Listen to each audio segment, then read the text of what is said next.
শাসক বিজেপি এবং সিপিএম দুই রাজনৈতিক দলের সংঘর্ষে উদয়পুর শহরের পরিস্থিতি উত্তপ্ত হয়ে ওঠে। ঘটনা সোমবার রাতে নামানো হয় কেন্দ্রীয় নিরাপত্তা বাহিনী। বিজেপি সিপিআইএম সংঘর্ষে আহত দুই বিজেপি কর্মী। আহতরা হলেন দেবব্রত বিশ্বাস এবং রাজদীপ চক্রবর্তী। জানা যায়, এদিন আহত বিজেপি কর্মীরা ব্যক্তিগত কাজে বাজারে আসেন।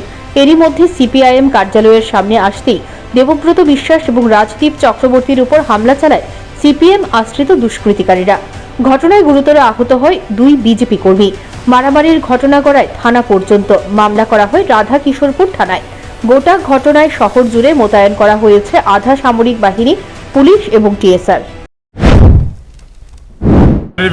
বাড়ি ফেরার পথে সিপিএম পার্টির বাইরেছিরা কানাবতী বা বিল্লর হোসেন ওইসব বিজেপি খরচ তো দেখে দেবো ওইসব বাইরে বাইরে দিচ্ছে আমার বিল্লর হোসেন আবারও কোনো প্রদীপ শাহ।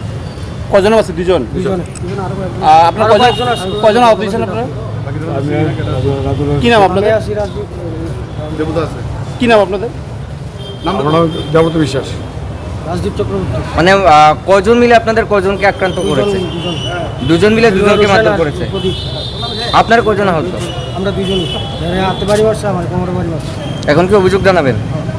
মানে মূলত কি বিষয় নিয়ে মানে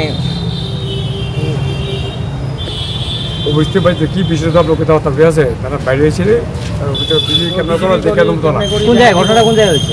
সিপিএম পার্টি ছিল না। কটার দিকে আজকে? তো 20-25 মিনিট।